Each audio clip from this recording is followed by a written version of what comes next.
Camera stand by sound. Roll camera, roll sound. Rolling. Action.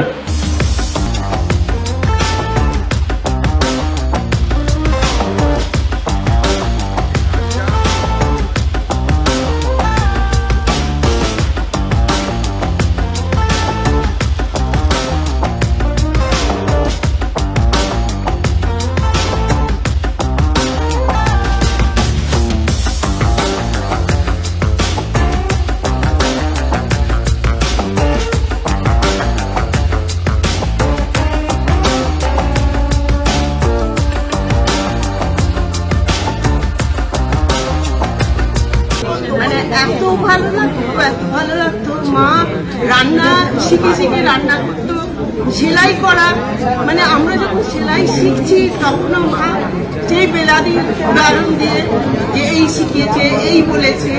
ভালো Bangla movie দেখলাম, তাও নিজের মাকে নিয়ে দেখলাম। সুন্দর গান, ভীষণ সুন্দর, ভীষণ সুন্দর। এরকম বই মানে দেখা হয়নি যে এরকম বই হতে পারে, করেছেন এটাই আমার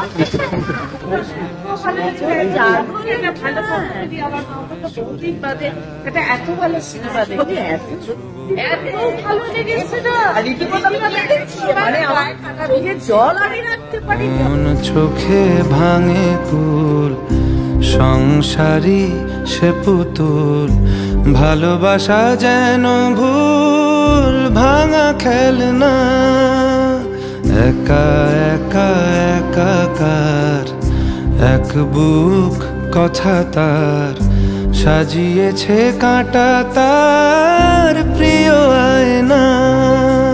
মাগো তুমি দশভুজা দুর্গা বিকল, মাগো তুমি দশভুজা দুর্গা বিকল, মাগো তুমি দশভুজা দুর্গা বিকল, মাগো তুমি দশভুজা দুর্গা বিকল।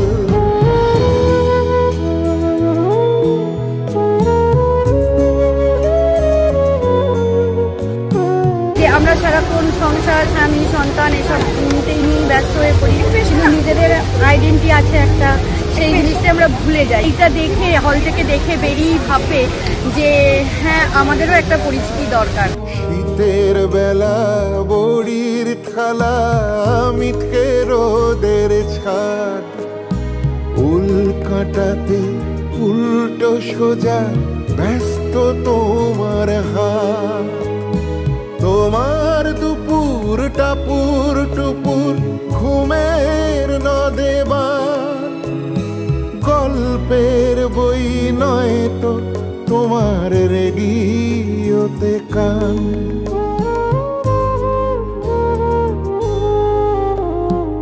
আকাশবাণী বেলাদি মহিলা মহল, মাগো তুমি দশভুজা দুর্গা বিকল, মাগো তুমি দশভুজা দুর্গা বিকল।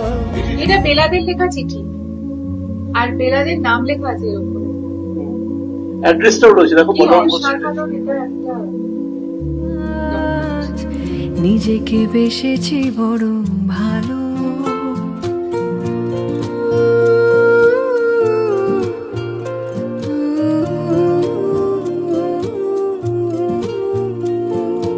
দুঃখ আঁকতে পারে তোমাকে, তবু তুমি খুঁজে নাও আলো, পৃথিবীর কানে কানে বলো আজ নিজেকে বেসেছি বড় ভালো।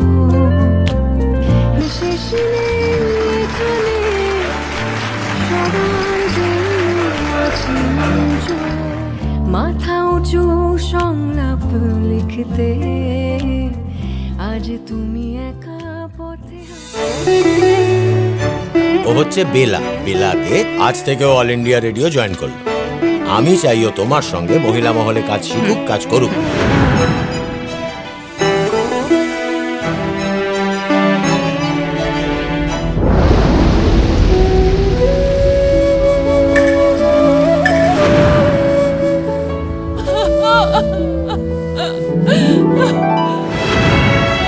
আমরা ভাবছিলাম যে মহিলা মহলের দায়িত্বটা তোমাকে দেব, কিন্তু পরিবেশনা, উপস্থাপনা, বিন্যাস এসব তোমাকেই সামলাতে হবে।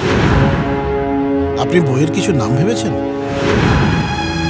কোন চোখে ভাঙে কুল, সংসারী সে পুতুল, ভালোবাসা যেন ভুল ভাঙা খেলনা, একা একা একাকার এক বুক কথা তার, সাজিয়েছে কাঁটা তার। ভীষণ ইমোশনাল লাগছে আমার। আপনাদের কেমন লাগলো একটু শুনতে চাই।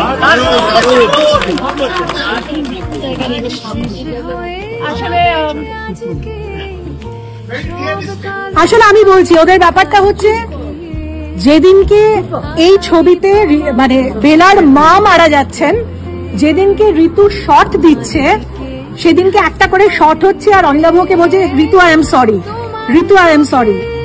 পরের দিন আন্টি চলে যান, তখন আন্টি হসপিটালে ছিলেন অ্যান্ড উই অল গট মানে আননার্ভড, কারণ আন্টির খুব ইচ্ছে ছিল ঋতুকে বেলার ভূমিকায় দেখবেন, সেটা হয়নি। এবং আজকে তারপর এইভাবে যখন রিলিজটা হচ্ছে, এইভাবে হচ্ছে, জাস্ট ঠিক তার পরের দিন ঘটনা ঘটে।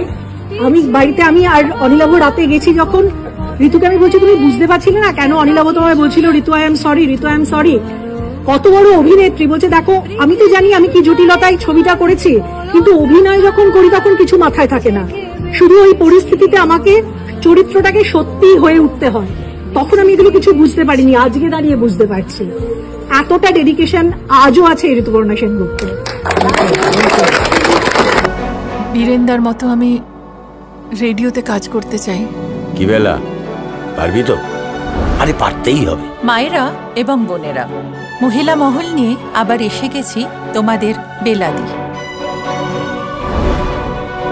আচ্ছা আচ্ছা আসছি, আমাকে না একটু রেডিও অফিসে যেতে হবে।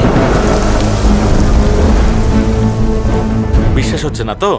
তাহলে আমার সঙ্গে একদিন বেরো, নিজের চোখেই দেখবে কত ভক্ত তোমার।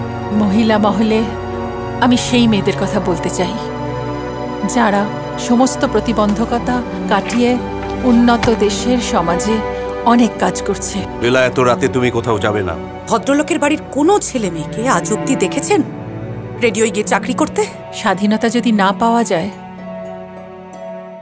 তাহলে তা কেড়ে নিতে হয়। আমার বাড়ির লোকরা কেউ চায় না যে আমি অল ইন্ডিয়া রেডিওতে কাজ করি। তুমি যাও বেলা। আমি আসছি বাবা।